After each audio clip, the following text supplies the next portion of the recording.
গতকালকে রাত্রের যে ঘটনা, একটা মেয়ে যে অভিযোগ করেছে তার সিনিয়র একই বিভাগের সিনিয়রের বিরুদ্ধে যে তাকে জোর করে উঠিয়ে নিয়ে যাওয়া হয়, তাকে বিভিন্ন রকম ভয়ভীতি দেখানো হয়, হুমকি দেওয়া হয়। তো তারই প্রেক্ষিতে মেয়েটার বক্তব্য শোনার পরে আমরা ওই ছেলেটা এবং ছেলের সাথে যাদের নাম আসছিল তাদেরকে আমরা ডেকেছিলাম। ডাকার পরে ছেলেটা তো প্রথমে অস্বীকার করে স্বাভাবিকভাবেই, কিন্তু আমরা যখন তাদের জিজ্ঞাসাবাদটা দীর্ঘ প্রক্রিয়ার মধ্যে নিয়ে যাই, আমরা যেটা জানতে পারলাম সুনির্দিষ্টভাবে ওই ছেলে যে মেয়ে অভিযোগ করেছে, অভিযোগকারী মেয়েকে সত্যি সত্যি জোর করে নিয়ে গেছে বলেই আমাদের কাছে প্রতীয়মান হচ্ছে। এখানে মেয়ের কোনো রকম কোনো ইচ্ছা ছিল না, একেবারেই অনিচ্ছা সত্ত্বেও তাকে বাই ফোর্স বিভিন্ন জায়গায় নিয়ে যাওয়া হয়, তাকে বিভিন্ন রকম হুমকি ধামকি দেওয়া হয়।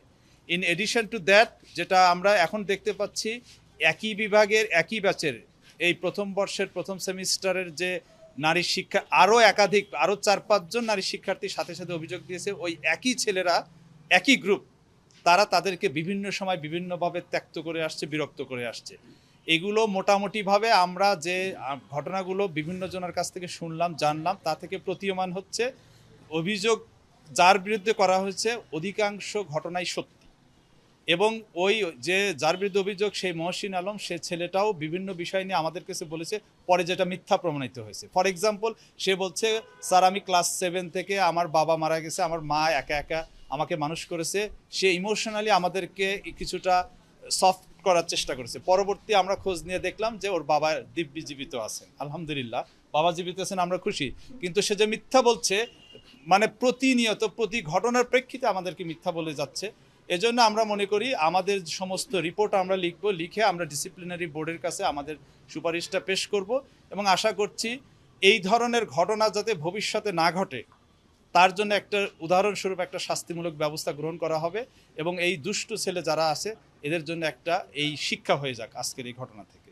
আমার মনে হয় এর পরবর্তীতে সংস্কৃতি বিভাগের শিক্ষার্থীদেরকে আমি আহ্বান করব, আপনারা জাস্ট একটু ধৈর্য ধরে অপেক্ষা করুন, আপনারা এর বিচার খুব অচিরেই দেখতে পাবেন।